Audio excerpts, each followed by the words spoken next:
If a student came up to you and asked, what's the single most valuable service you deliver as a therapist? PT, OT, SLP, doesn't matter. What's the single most valuable service you deliver as a therapist? What would be your answer? Guys, Tony Maritato here, physical therapist, and in this video, I'm going to answer for you what I think my most valuable service is as a therapist. And at the end of the video, if you watch to the end, I'm going to ask and answer the question, do we really need to be a therapist to deliver that service? So guys, let's start from the beginning. Why did most of us become therapists in the first place? Because we love helping people.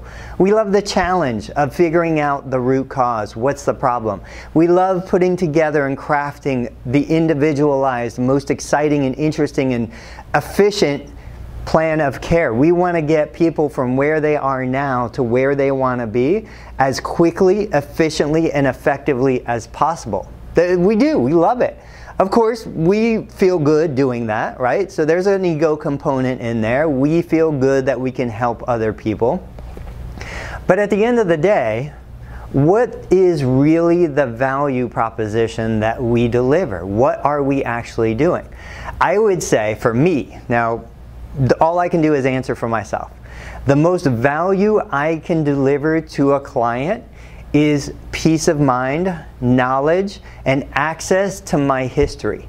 If I treat a Medicare beneficiary in my clinic who's had a total knee replacement, at most, maybe they've been exposed to one or two people in their family or friend circle who have had their own knees replaced, who have had their own experience.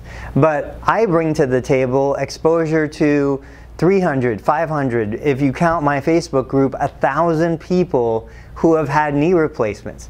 I bring to them experiences that they would never have access to in stories. I've heard and seen and worked with people who walk out of surgery day one and you would never know their knee had surgery, compared to people that 6 months down the road have had major complications and revisions and other problems. And I can deliver that experience to them because I've lived through it, right? So for me, the greatest value that I can deliver to any of my clients is exposure to my history and my experiences, and hopefully I can help them ask better questions when they're challenged. They can always find people to prescribe exercise. They can always find people to do manual therapy and massage and those things. What they can't do is find somebody who's had the experience that I've had. And you and Bob and Jerry and Tom, like, we all have different experiences and different skill sets. So for me, that's what I think is the greatest value we can deliver. Now, the question is, do I need to go to physical therapy school? Do I need to become a physical therapist to deliver that value? Absolutely not. What do I need to do? I need to become great at building a network.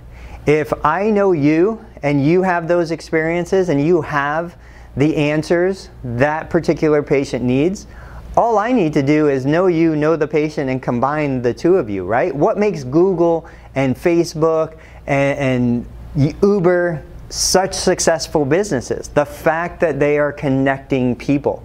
They're connecting two people, both have a need and both have a solution the other wants.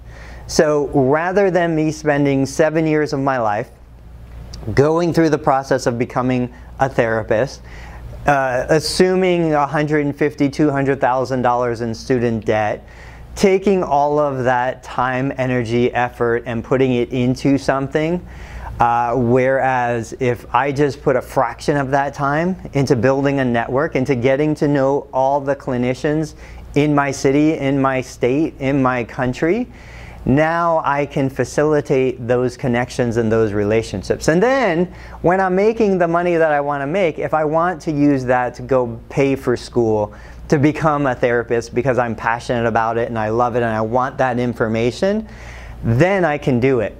But it seems like too often we have the process reversed. We think, well, I'm going to go learn how to become a physical therapist or OT or SLP. I'm going to become great at it, and then I'm going to go help all of these people, and then I'm going to make all of this money. Maybe we start helping those people first make the money we need to make, then use the extra money we have to pay for school. Guys, what do you think?